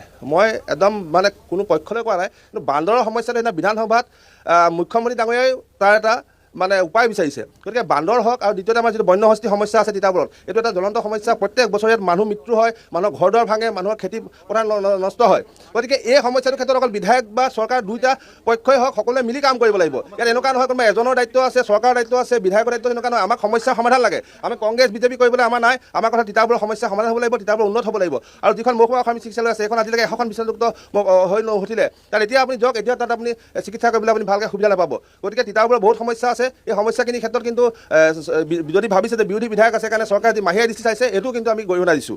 ঠিক আছে, এই কিবা এটা ক'ব বিচাৰিছিলে আপুনি? এই প্ৰশ্নটো আজি চাওক, স্বচ্ছতাৰ ওপৰত কৈছে যে ভাস্কৰ বৰুৱা যিগৰাকী ব্যক্তি, যিগৰাকী বিধায়ক, তেখেত সম্পূৰ্ণ স্বচ্ছ, তেখেতৰ বিৰুদ্ধে কোনো ধৰণৰ দুৰ্নীতিৰ অভিযোগ নাই। যি সময়ত আমি বিভিন্ন সমষ্টিত নিজৰ সম্পত্তি গঢ়াৰ বাতৰি কৰি আহিছোঁ বা বিভিন্ন সময়ত দেখা যায় ঠিকাদাৰৰ পৰা 10%, 5% কমিশ্যনত ব্যস্ত হৈ থাকে, সঁচাকৈ নিকা ভাৱমূৰ্তিৰ হোৱা ভাস্কৰ বৰুৱাৰ বিজয় হোৱাৰ সম্ভাৱনা থাকে নেকি? তেখেত কেতিয়াও দুৰ্নীতিমুক্ত নহয়, তেখেতে দুৰ্নীতি কৰিছে, তথ্য সহকাৰে প্ৰমাণ দুৰ্নীতি কৰিছে, কিয়নো এজন বিধায়কৰ স্বাক্ষৰ হ'লেহে প্ৰতিটো আঁচনি মুকলি হয়। তিতাবৰত যিহেতু বিভিন্ন আঁচনি চলি আছে, মই এটা আঁচনিৰ বিষয়ে ক'ব বিচাৰিছোঁ, ভূমি সংৰক্ষণ বিভাগ। এই ভূমি সংৰক্ষণ বিভাগত আমাৰ 4খন সমিতি আছে, ৰজাবাৰী সমিতি, ৰজাবাহাৰ সমিতি, বৰহোলা সমিতি আৰু বচা সমিতি। এই বচা সমিতিকেইখনত কেন্দ্ৰীয় চৰকাৰে পুঁজি যোগান ধৰিছে আৰু আমাৰ যি খেতিপথাৰত নদ নদী আছে সেইবিলাকত বিভিন্ন আঁচনি প্ৰস্তুত কৰিছে।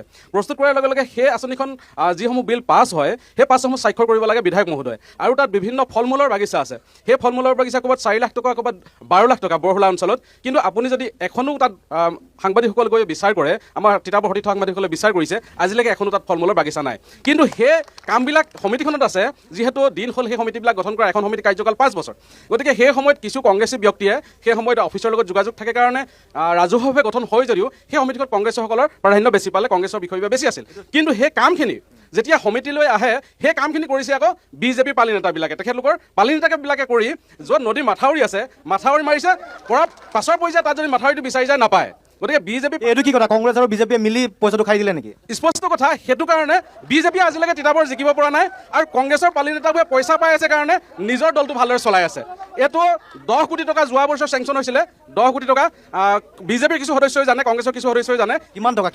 10 কোটি টকা ভূমি সংৰক্ষণ বিভাগত, বৰ্তমান আকৌ 25 কোটি টকা অনুমোদন কৰিছে বুলি আমি অনুমান পাইছোঁ। কিন্তু আগৰ 10 কোটি টকাটো মোৰ ওচৰত সম্পূৰ্ণ আৰ্টিয়া তথ্য আছে। এই 10 কোটি টকাৰ অলপো কাম হোৱা নাই, অলপ কাম কৰে। য'ত 12 লাখ টকা ফল মূলৰ ক'ৰবাত পুলি কেইটামান আনি বাৰী আম ক'ৰবাত পুলি কেইটামান আনি ৰুৱে, তাৰপিছত মৰি থাকে, তাত বিচাৰি নাপায়। কিন্তু যিটো তেখেতলোকে উন্নত মানৰ ফল মূলৰ বাগানৰ চৰকাৰে প্লেন এষ্টিমেট বনাইছে, কিন্তু তাত এখনো বিচাৰি নাপায়। গতিকে ভাস্কৰ বৰুৱাই দুৰ্নীতি নকৰিলে কেনেকৈ বিলবিলাক পাছ হ'ব? গতিকে ভাস্কৰ বৰুৱা ইয়াত জড়িত হৈ আছে আৰু বিজেপি পালি নেতাবিলাকে কাম কৰিছে। ঠিক সেইদৰে মই এতিয়া কওঁ, অংগনবাদী চেণ্টাৰ যিবিলাক আছে, অংগনবাদী চেণ্টাৰবিলাক বিজেপি পালি নেতাবিলাকে কাম কৰিছে। তাত কাম কৰি খোৱাটো ভাল, মই কাম কৰি খোৱাটো বেয়া বুলি কোৱা নাই। কিন্তু তাত যিবিলাক কংগ্ৰেছৰ পালি নেতা আছে, সেই পালি নেতাবিলাকে বস্তু যোগান ধৰিছে। সেইদিনাখন আটচাই গৈ যেতিয়া আমাৰ আমাৰ ৰজাবাৰীত থকা অংগনবাদী চেণ্টাৰটো প্ৰত্যক্ষ কৰিলে তেখেতলোকে তাত গোটেই দুৰ্নীতিখিনি ফাদিল কৰি দিলে সাংবাদিক বন্ধুসকলেও সেই গোটেই নিউজটো কৰিছে গতিকে সেইটো কাৰণে এই চিটটো সহজে বিজেপিৰ পক্ষলৈ নাযায় আৰু কংগ্ৰেছৰ এইটো কাৰণে পাই আছে পালি নেতাবোৰে পইচা খাই লৈ নিজৰ দলটো চলাই আছে আৰু বিজেপি যিসকল পালি নেতা আছে সেই তেখেতলোকে কিয়নো এই বিজেপি পালি নেতা বুলি কংগ্ৰেছৰ পৰাই যোৱা গতিকে তেখেতলোকৰ মাজত আণ্ডাৰষ্টেণ্ডিং এটা মিলা মিছা আছে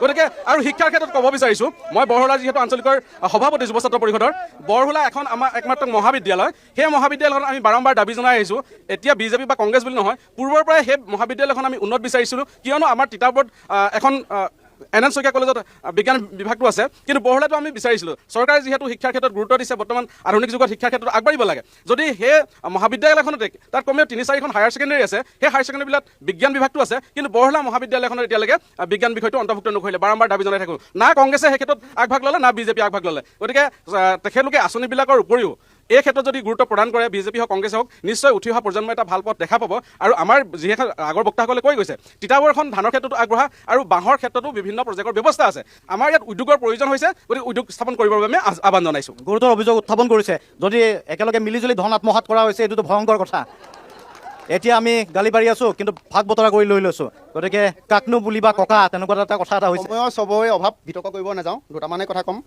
বিজেপি চৰকাৰ দিনত প্ৰতিটো ৰেলৱে ষ্টেচন প্ৰতিটো জংচন বনি আছে প্ৰতিখন স্কুল কলেজ বনি আছে নিকা নিযুক্তি হৈছে গড় হত্যা কমিছে স্কুল শুনক চিঞৰ বাখৰ নকৰিব শুনি লওক বাৰাজাল কৰিলে ওলাই গ'লেও উন্নয়নে দেখিব প্ৰতিটো ৰেলৱে ষ্টেচন বনি আছে আৰক্ষী মত্যয়ী আঁচনিৰ যোগেদি প্ৰতিখন আৰক্ষী থানা বনি আছে অসম দৰ্শনে যে প্ৰতিটো ৰাস্তা বনি আছে বিজেপি চৰকাৰ আজি এটা কথা কওঁ তৰুণ গগৈ ডাঙৰীয়াৰ কথা কৈ থাকে আজি মুখ্যমন্ত্ৰী ডাঙৰীয়া তৰুণ গগৈয়ে যিমান তিতাবৰ উন্নয়ন কৰিলে আজীৱন গোটেই তিতাবৰ সমষ্টি তেওঁলোকৰ হিমন্ত বিশ্ব শৰ্মা তেখেতৰ ব্যক্তিত্ব আজি জালুকবাৰী সমষ্টি যিটো উন্নয়ন ডেভেলপ হৈছে এইটো goes two credit Himanta Biswa Sarma ডাঙৰীয়া তেখেতে উন্নয়ন কৰিছে নিজৰ সমষ্টিৰ লগতে গোটেই অসমৰ কথা চিন্তা কৰিছে কিন্তু তৰুণ গগৈৰ ক্ষেত্ৰত তেনেকৈ তিতাবৰ উন্নয়ন দেখা নগ'ল আজি আমাৰ তিতাবৰ সমষ্টিত ইমান 15 বছৰ আমাৰ নিজৰ এয়াৰপৰ্ট লাগিছে এটা জংচন নাই এটা উন্নয়ন নহয় ঠিক আছে আৰু সংগঠনৰ ওচৰলৈকে আহিছোঁ এতিয়া কৈছে এইখন চৰকাৰে তিতাবৰৰ কাঠৰ দলং কেইখন আপুনি চাগে তেতিয়া জন্ম হোৱা নাছিলে বা আপুনি ঠেঙাল কছাৰী ছাত্ৰ সন্থাৰ প্ৰতিনিধি আছে তিতাবৰত ঠেঙাল কছাৰী জনগোষ্ঠীৰ যিহেতু লোক আছে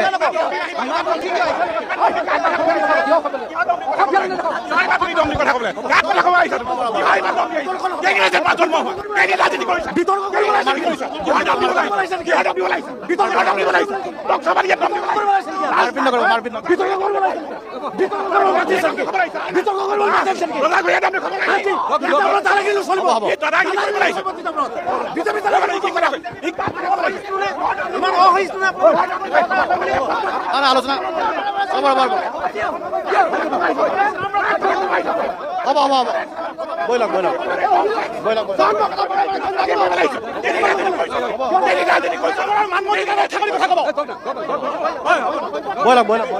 আপোনালোকে বিজেপি দলটোকে বদনামি বৈলক নিজৰ ঠাইত দলীয় সন্মান বচাই ৰাখক আমি সংগঠন বৈলক নিজৰ আমি বিজেপি আৰু কংগ্ৰেছৰ কাজিয়া চাবলৈ অহা নাই গতিকে খুব আছে ঠেঙাল কছাৰী ছাত্ৰ সন্থাৰ প্ৰতিনিধি আছিল ক'ব বিচাৰিছিলে তেওঁলোকে কোৱা নাই এতিয়াও প্ৰথমতে সমগ্ৰ পৰিৱেশটোৰ কাৰণে আপোনাৰ ওচৰত আচলতে ক্ষমা বিচাৰি তিতাবৰ হিচাপে আমি লাজ পাইছোঁ প্ৰথম কথা হ'ল তিতাবৰখন আজি 20 বছৰ আপোনাৰ 20 বছৰ তিতাবৰখন আচলতে তাৰে 15টা বছৰ আচলতে অসমৰ মুখ্যমন্ত্ৰীয়ে আচলতে ইয়াত ৰাজত্ব কৰিছিলে আৰু 5 বছৰ বিধায়ক হিচাপে ভাস্কৰজ্যোতি বৰুৱা আছে ঠিকে আছে ভাস্কৰজ্যোতি বৰুৱাক আমি মানুহ হিচাপে সঁচাকৈ তেওঁ ভাল মানুহ আৰু তেখেতক যদি নামঘৰীয়া পাতিবলৈ হ'লে মই তেখেতক দহৰ ভিতৰত দহেই দিলোহেঁতেন কিন্তু তেখেত আচলতে বিধায়ক হিচাপে আজি যিটো আপোনাৰ তিতাবৰ সমস্যাখিনি যেনেকৈ অসমৰ মঞ্চত আচলতে উপস্থাপন কৰিছে তেনেদৰে উপস্থাপন কৰিব পৰা নাই তিতাবৰ মূল সমস্যা কি আছিল তিতাবৰ মূল সমস্যা আছিলে পানীৰ সমস্যা তিতাবৰকতো দুৰ্ভাষামণি অভিশাপ দি থকা নাই যে তোমালোকে ভাল খোৱা পানী পাব নোৱাৰিবা বুলি কিন্তু মুখ্যমন্ত্ৰীৰ কালত কংগ্ৰেছৰ দিনত আচলতে তিতাবৰত 100 কোটি টকা পানী যোগান আঁচনি হৈছিলে কিন্তু সেই পানী যোগান আঁচনি আমি নাপালোঁ বিজেপিৰ দিনত আপোনাৰ আৰম্ভ হ'ল গেটাৰ তিতাবৰ পানী যোগান আঁচনি এতিয়া ঘৰে ঘৰে নল হ'ল কিন্তু আমি আজিলৈকে জল খাব পোৱা নাই আচলতে কোনো পানীৰ সমস্যা আছে পানীৰ সমস্যা হৈ আছে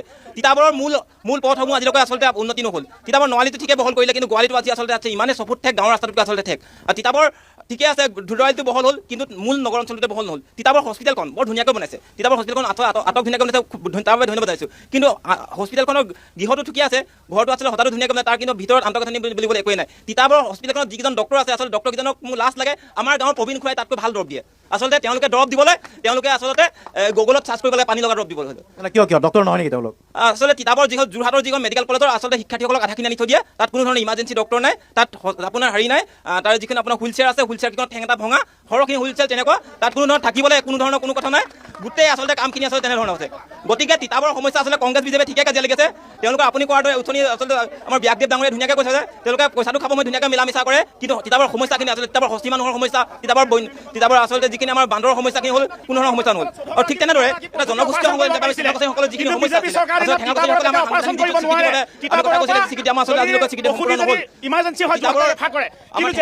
আচলতে খুব সৰু সৰু দাবী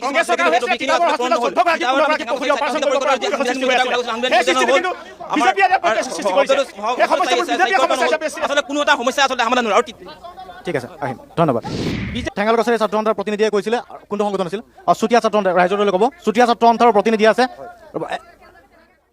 কওক দাদা প্ৰথমতে আপোনালোকক আমি তিতাবৰলৈ স্বাগতম জনাইছোঁ আচলতে তিতাবৰ মানুহে মূল্যবোধৰ ৰাজনীতি কৰি আছিলে আজি অকণমান উখল মাখল এটা পৰিৱেশ হৈছে আমি কিন্তু চুতীয়া ছাত্ৰ সন্থা হিচাপে চুতীয়া জনগোষ্ঠীক আমি প্ৰতিনিধিত্ব কৰোঁ আমি আজি চুতীয়া জনগোষ্ঠীৰ কথা আমি পাতিব বিচৰা নাই ইয়াতে পাতিব বিচাৰিছোঁ তিতাবৰৰ সমস্যা প্ৰধান সমস্যা তিতাবৰ চাউলৰ কাৰণে বিখ্যাত আজি সেই পথাৰত পানীৰ অভাৱ এই সমস্যাটো কোন চৰকাৰে আচলতে কোন বিধায়কে সমাধান কৰিব আগন্তুক দিনত আমি আচলতে চাই আছোঁ বিগত বহু বছৰ গ'ল এইবোৰ নহ'ল তাৰপিছত এই ইতিমধ্যে আমাৰ ঠেঙালগছাৰী ছাত্ৰ সন্থাৰ মুখ্য উপদেষ্টা প্ৰফুল্ল ঠেঙালে কৈছে তিতাবৰ হস্পিটেলখনত আপুনি যাওক এতিয়া আপুনি 10 টকা টিকেট কৰিব লাগিব তাৰপিছত প্ৰেছক্ৰিপশ্যন লিখি দিব দৰৱ তাত আপুনি এটাও নাপায় সেইবোৰ সমস্যা এই সমস্যাবোৰ কোনে সমাধান কৰিব আমি আচলতে চাই আছোঁ বেছি কথা নকওঁ সমস্যা তিতাবৰত বহুত সাংঘাতিক আছে এইখিনি সমস্যা সমাধান কৰাৰ কোনোবাই আচলতে দায়িত্ব ল'ব লাগে ঠিক আছে ধন্যবাদ পাছফাললৈকে আহিছোঁ অলপ মহিলা আছে কিছু মহিলাৰ ওচৰলৈকে আহিব বিচাৰিছোঁ আপোনাৰ পৰিচয়টো হয় মই আদিবাসী মহিলা সন্থা সদৌ আদিবাসী মহিলা সন্থা যোৰহাট ডিষ্ট্ৰিক্টৰ ছেক্ৰেটাৰী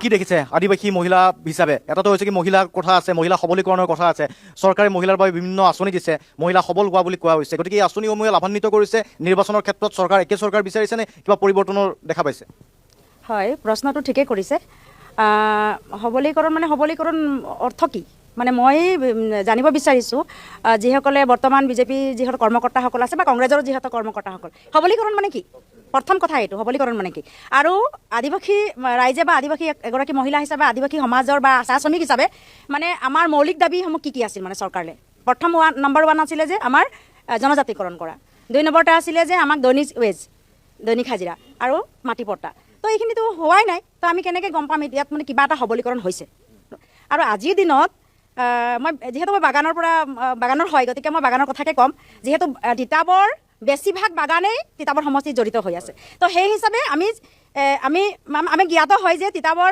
মানে চাহ শ্ৰমিকৰ ভোটৰ লৈয়ে তিতাবৰ সমষ্টিখন মানে দখল কৰে তো সেই হিচাপে ক'বলৈ বিচাৰিছোঁ যে বাগানক লৈ কি চিন্তা কৰিছে যে অথনিৰ পৰা আমি দেখি আছোঁ কংগ্ৰেছেও কৈ আছে আমি ডেভেলপ কৰিছোঁ বিজেপিও কৈ আছে ডেভেলপমেণ্ট মানে কি তেওঁলোকে ডেভেলপমেণ্টৰ অৰ্থ জানে নাজানে প্ৰথম কথা আৰু আপোনালোকে এগৰাকী বাগানৰ প্ৰতিনিধি বিচাৰে নেকি জনপ্ৰতিনিধিয়ে বাগানৰ প্ৰতিনিধি বিচাৰ কথাটো পিছত আহিব প্ৰথম কথাটো আহিব যে আমি ডেভেলপ বিচাৰিছোঁ তাত বাগানৰ হওক বেলেগৰ হওক সেইটোৰ লগত কথা নাই আমি বিচাৰিছোঁ ডেভেলপ এজন ভাল সুদক্ষ বিধায়ক এজন বিচাৰোঁ আমি ভাস্কৰ জ্যোতি নিচিনা বিধায়ক বিচাৰিছোঁ সেইটো নাই কোৱা ভাস্কৰ জ্যোতি নিচিনা বিধায়ক নাই বিচাৰা আমি এইটো নাই কোৱা আৰু কাকবা বিচাৰে আমি এইটো নাই কোৱা কি কৈছে কি তেতিয়াহ'লে মোৰ স্পষ্ট কথাটো কৈ আছোঁ যে আজিৰ দিনত যদি বাগানত কিবা এটা অসুবিধা হৈছে বাগানত কিবা এটা প্ৰব্লেম হৈছে কোন মানুহজন তাত গৈ থিয় হৈছে প্ৰথম কথা আমি এইবিলাক আমাৰ মানুহ এইবিলাক নজৰ কৰি আছে কংগ্ৰেছে থিয় হোৱা নাই বিজেপিও হোৱা নাই কংগ্ৰেছো হোৱা নাই বিজেপি ডেফিনেটলি নাই হোৱা কেতিয়াবা কাছি যদি ভাস্কৰ ছাৰে যায় এইটো কম পৰিমাণে যায় মই বেছি পৰিমাণে যায় বুলি নকওঁ আৰু একচুৱেলি এইটো কথা হয় এজন বিধায়কক যেতিয়া নিৰ্বাচন কৰি পঠিওৱা হয় মানে কিছুমান তিতাবৰ ৰাইজৰ হয় দাবী যিবোৰ আছে সমস্যা যিবোৰ আছে সেইবিলাকৰ হয় কথা পাতিব কিন্তু সেইবিলাক দেখা পোৱা যোৱা নাই প্ৰথম কথা আৰু এটা কৈছে আপুনি এটা সবলীকৰণ কৰে যে 5,000 টকা বাগানত যে চেক বিতৰণ কৰিলে 5,000 টকা চেক বিতৰণ কৰিলে গোটৰ মহিলাসকলক 10,000 টকা চেক বিতৰণ কৰিলে এইটো মানে তেনেকুৱা বিচাৰিছোঁ জানো আমাৰতো আদিবাসী ৰাইজ চাহ শ্ৰমিকে বিচৰা নাই প্ৰথম কথা এতিয়া আপুনি যেনেকৈ মোক প্ৰশ্নটো সুধি আছে মই যেনেকৈ প্ৰশ্ন সুধিছে মই তেনেকৈ উত্তৰ দিব লাগিব তো আমি চাহ শ্ৰমিকে আমি কি বিচাৰিছোঁ দৈনিক ৱেজ মাটিৰ পট্টা এছটিকৰণ সেইবিলাকে বিচাৰি আছোঁ সেইবিলাকতো একো হোৱা নাই কিন্তু আমি ডেভেলপ বুলি ক'ম আৰু কিন্তু সবলীকৰণ বুলি কয় আৰু 5,000 টকা চেকৰ কথা কৈ আছে এইবোৰতো ভেকু বাহানা একদম ভেকু বাহানা মই কৈ আছোঁ কাৰণ এটা কাৰণে ভেকু বাহানা কৈ আছোঁ তেওঁলোকে কৈ আছে যে বাগানত কাম কৰা শ্ৰমিকসকলে 5,000 টকা চেক তেওঁ কি কৈছে মানে বৰ্তমান আমাৰ মুখ্যমন্ত্ৰীয়ে কৈ আছিলে যে এইটো আমাক গিফ্ট দি আছোঁ বুলি কৈ আছে মানে পুৰস্কাৰ দিবলৈ গৈ বিজেপিত মানে প্ৰচাৰ কৰি তেওঁলোকে পুৰস্কাৰ দিয়ে নেকি পুৰস্কাৰ মোক যদি মই যদি আপোনাক গিফ্ট এটা দিম মই কি মানে মোক এইটো কাৰণে ভাল পাব যে মই গিফ্টটো দিম বুলি ক'ম নেকি তো সেইবিলাক ভুৱা আমি দেখি আছোঁ ভোটটো কিনিব বিচাৰিছে নেকি 5,000 টকা ডেফিনেটলি ভোট কিনিব বিচাৰিছে যায় প্ৰত্যেকবাৰে ভোট কিনি কিনি মানে তেওঁলোকে জিকি আছে ন সেইটোৱে কথা আৰু এটা কথা মই কৈ আছো মই কংগ্ৰেছ মই বিজেপি আমি বাগানৰ শ্ৰমিক হয় আপুনি যেতিয়া বাগানত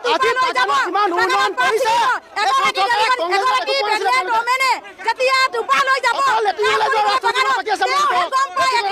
কিমান কষ্ট কৰিব লাগে আদিবাসী শ্ৰমিকক ভোট বেংকিং হিচাপে ব্যৱহাৰ কৰি আহিছে প্ৰত্যেকবাৰে যোনে চৰকাৰ নহওক মই কংগ্ৰেছ চৰকাৰকো ধিক্কাৰ দিছো বিজেপি চৰকাৰক ধিক্কাৰ দিছো প্ৰত্যেকবাৰে কি কৰিছে আমাৰ শ্ৰমিকক ভোট বেংকিং হিচাপে ব্যৱহাৰ কৰি আহিছে আৰু এইবাৰ আদিবাসী শ্ৰমিকক কি উত্তৰ দিব ৰেডি হৈ আছে ঠিক আছে চাহ জনগোষ্ঠীৰ লোকে উত্তৰ দিব বুলি কৈছে বিজেপিৰ কোনোবা চাহ জনগোষ্ঠীৰ ইয়াতে চাহ জনগোষ্ঠীৰ পৰা কোনোবা আছে নেকি মানুহবিলাক শিক্ষিত গতিকে আপোনালোকে আপোনালোকক বিনম্ৰ অনুৰোধ জনাইছো যে আপোনালোকে ভদ্ৰতাৰে যাতে যিকোনো ভদ্ৰতাৰে কাজিয়া নালাগি যাতে আপোনালোকে জানে আপুনি চাহ জনগোষ্ঠীৰ কথাটো জানে দিব পাৰে আৰু আমি বিশেষকৈ কৈছো যে চাহ জনগোষ্ঠীৰ যিবিলাক উন্নয়নৰ কথা কৈছে চাহ জনগোষ্ঠীৰ উন্নয়নৰ হকে বিজেপি চৰকাৰে যিবিলাক মানে যেতিয়া ইলেকশ্যন ওচৰতে চাপি আহে সেই সময়তে চাহ জনগোষ্ঠীৰ লোকসকলক মানে সিহঁতে দেখা পায় যে যেতিয়া ইলেকশ্যন নাইকিয়া হ'ব তেতিয়া সিহঁতে কোনো ধৰণৰ সমস্যাৰ সন্মুখীন নহয় চাহ জনগোষ্ঠীৰ ইয়াত উপস্থিত আছে তেওঁলোকক মাইক্ৰফোনটো দিবলৈ অনুৰোধ জনাইছো মই ঠিক আছে আদিবাসী লোকসকলৰ কথা কৈছে বাইদেৱে আজি যিকেইটা কথা উপস্থাপন কৰিছে এই বিষয়কেইটাৰ ওপৰতে মই বিশেষকৈ আগ্ৰহী ক'ব বিচাৰিছোঁ আমাৰ বিশেষকৈ অসমৰ বৃহত্তৰ চাহ জনগোষ্ঠী অঞ্চলৰ মানে চাহ জনগোষ্ঠী অঞ্চলৰ বিশেষকৈ উন্নয়ন যদি হৈছে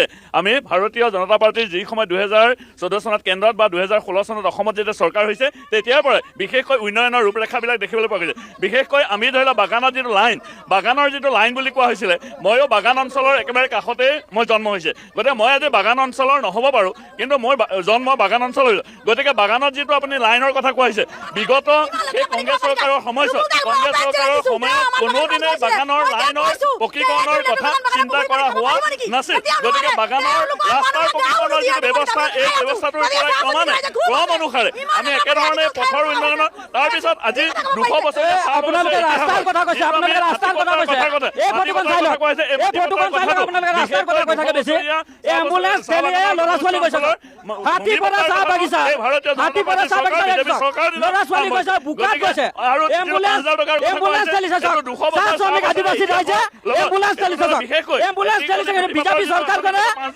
এইটো কোনো ভোট বিচৰা আছে নহয় এইটো সম্পূৰ্ণভাৱে 200 বছৰীয়া তেখেতসকলৰ সন্মান ঠিক আছে ৰাস্তা ঘাটৰ কথাও আছে ৰাস্তা ঘাটৰ কথাও কৈছে স্বাধীনতা আপোনালোকে চাওক আপোনালোকে ৰাস্তাৰ কথা এই এম্বুলেন্স চাওক চাহ শ্ৰমিক আদিবাসী ৰাইজসকলে এম্বুলেন্স ঠেলিছে হাতীপৰা চাহ বাগিচাত 5 বছৰ আপোনালোকে 10 বছৰ থাকিলে আপোনালোকে ৰাস্তাৰ কথা চিন্তা কৰিলে আপোনালোকৰ বিধায়কজন দুখী লগতে কিন্তু বৰ্তমান ৰানিং চৰকাৰখন দুখী এশটা ৰাস্তা একে সময়তে 10 বছৰৰ উন্নয়ন হ'ব নোৱাৰে কিন্তু এশটা ৰাস্তাৰ মাজত বৰ্তমান সময়ত বাগিচা অঞ্চলৰ 70%তকৈ অধিক ৰাস্তা 70% ৰাস্তা আৰু লগতে আমাৰ বাগিচা অঞ্চলত গৰ্ভৱতী মহিলাৰ পৰা ধৰি আজি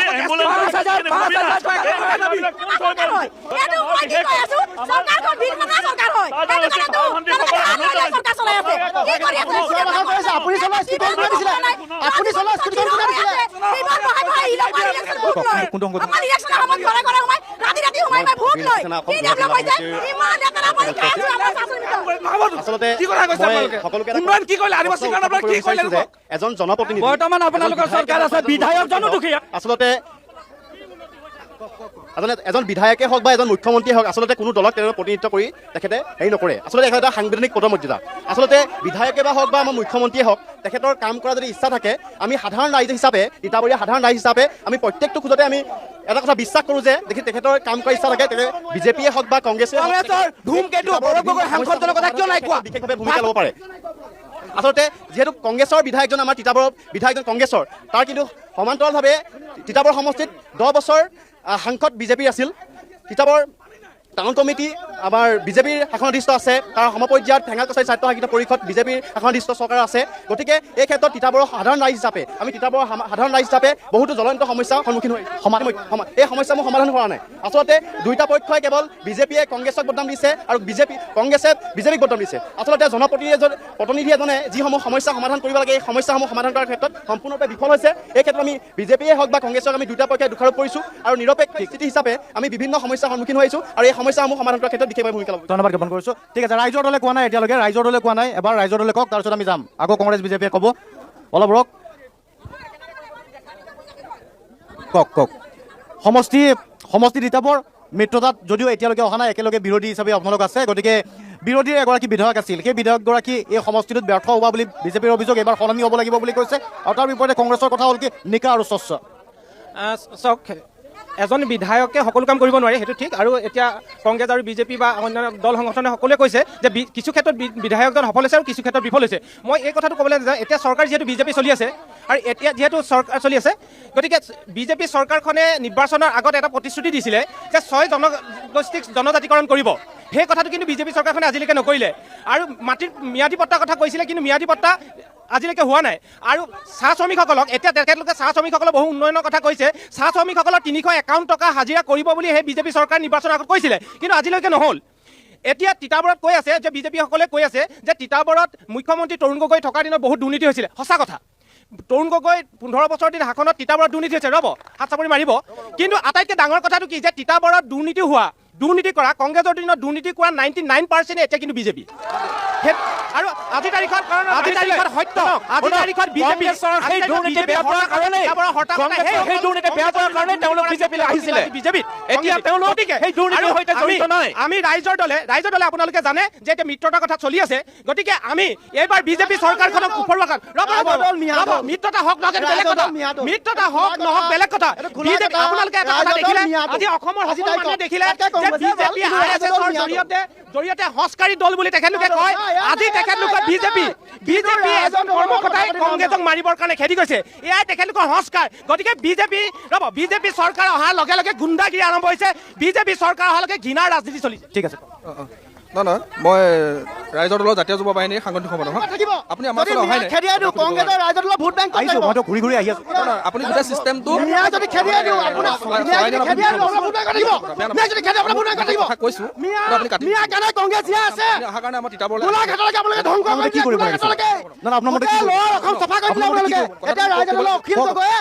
আপোনালোকৰ ওচৰত আহিছো, ৰাইজৰ দলৰ প্ৰতিনিধি আছে, মই দেখা পাইছো ইয়াতে আহিছো। আপুনি যদি কয় যে নাই প্ৰথমতে ইয়াতে আমাৰ ওচৰত অহা নাই, বিৰোধী, মই সেইমতে কৰিব লাগিব। আপুনি আপোনাৰ কথাখিনি কওক, ক'বলৈ সুবিধা দিম, আপুনি সেই কথাখিনি ক'ব লাগিব। সমষ্টিয়ে ৰাইজৰ দলৰ প্ৰতিনিধি মই বেলেগ সমষ্টিৰ পাই আহিছোঁ, বুজি পাইছে? তেখেতসকলৰ ধৈৰ্য কৰে আছে, য'ত আপোনালোকৰ বিধায়ক আছে তেওঁলোকৰ ওচৰত আমি প্ৰথম গৈছোঁ, শিৱসাগৰত আপোনালোকৰ ওচৰত আমি প্ৰথম যাম, কিন্তু তিতাবৰত আমি কংগ্ৰেছৰ ওচৰত প্ৰথম যাম। বিষয়টো তেনেকুৱা, সেইটো বুজি পাইছোঁ। মই প্ৰতিটো হাতত ধৰি ধৰি বহাই দিব নোৱাৰোঁ। এনেকুৱা অনুষ্ঠানত হুলস্থুলীয়া পৰিৱেশ অলপ হয়। আপুনি কথাখিনি আজি জাতীয় সংগঠনৰ আন্দোলন নাই, কাজিৰঙা কৰিডৰৰ কাৰণে আমি আন্দোলন কৰিব লাগিব, কিন্তু বিজেপি চৰকাৰে দিছে উন্নয়নৰ কাৰণে, কিন্তু তাতো গৌৰৱ গগৈ বিৰোধ। চিন্তা কৰক, আমাৰ ৰাইজৰ দলৰ ফালৰ পৰা আমি এটা কথাই স্পষ্ট কওঁ, বিজেপিয়ে ইমানখিনি যে চিঞৰ বাখৰ কৰি আছে, আমি তেওঁলোকৰ চুপতি চাবলৈ অহা নাই। শুনক, আমি তেওঁলোকৰ চুপতি চাবলৈ অহা নাই ইয়াত, আমিতো মনে মনে বহি আছোঁ। তিতাবৰত আমাৰ এতিয়া বিষয়টো কি? বিষয়টো হ'ল তিতাবৰত কি উন্নয়ন হৈছে সেইটোৰ ওপৰতহে আপুনি টকশ্ব'টো পাতিছে।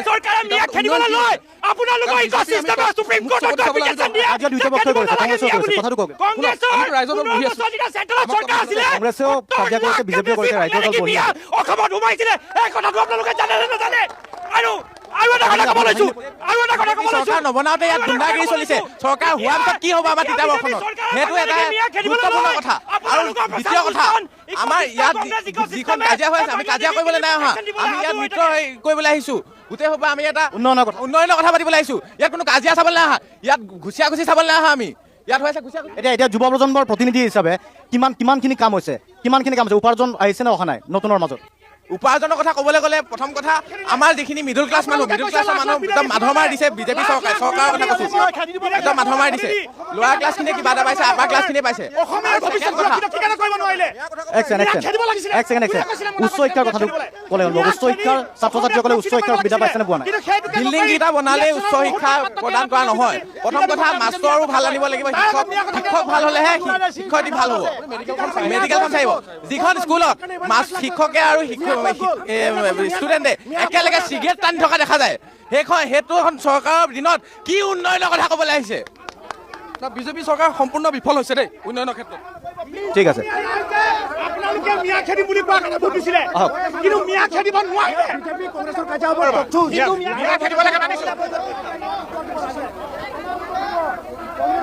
ৰ'ব, আৰে যি বিদেশী হিন্দু মুছলমান আচলতে চাহ জনগোষ্ঠীৰ ৰাইজক এটা কথা, বিজেপিয়ে ইমান উত্তেজিত হ'ব নালাগে। মই কওঁ বিজেপিয়ে চাহ জনগোষ্ঠীৰ ৰাইজৰ বাবে বহুত কৰিছোঁ বুলি ক'লে, কিন্তু বাগানগাঁৱৰ স্কুল কেইটামান খুলি এই ল'ৰা ছোৱালীকেইটা ইউনিফৰ্ম কেইটামান দি খাবলৈ কেইটামান খিচিৰি এটা ডিম দিলে, লাইনৰ পকা ৰাস্তা কেইটামান বনালে, উন্নতি নহয়। এফালে আপোনালোকে ফ্ৰী বুলি কয়, এফালে কাজিৰঙা কেনেকৈ চাপে তেনেকৈ আপোনালোকে চাপিব বিচাৰিছে। মন্ত্ৰী এম এল এৰ বিধায়কে আপোনালোকে লোন পায় 50 লাখ টকা, গাঁৱৰ মহিলা পায় 1250 টকা। এয়াই বিজেপিৰ নীতি নেকি? কওক, আগতে কৈছিলে, কওক শেষৰটো মন্তব্য। কথাটো হৈছে কি, বিজেপি চৰকাৰখনে যেনেধৰণৰ উন্নয়নৰ কথা উত্তৰ দিব ৰ'ব, বিজেপি চৰকাৰখনে যেনেধৰণৰ উন্নয়নৰ কথা কৈছে, 5,000 টকাৰ কথা ক'লে। তিতাবৰৰ এটিকলি দুটি পাত 5,000 টকাৰ কথা যিটো বিতৰণ কথা কৈছে তেখেতলোকে, আমি ধন্যবাদ জনাইছোঁ দেই তেখেতলোকক।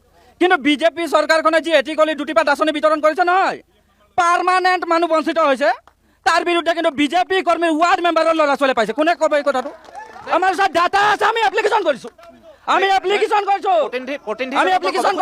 কিয় সেইটো হ'ব পালে? বিজেপি কৰ্মকৰ্তা কেনেকে পালে?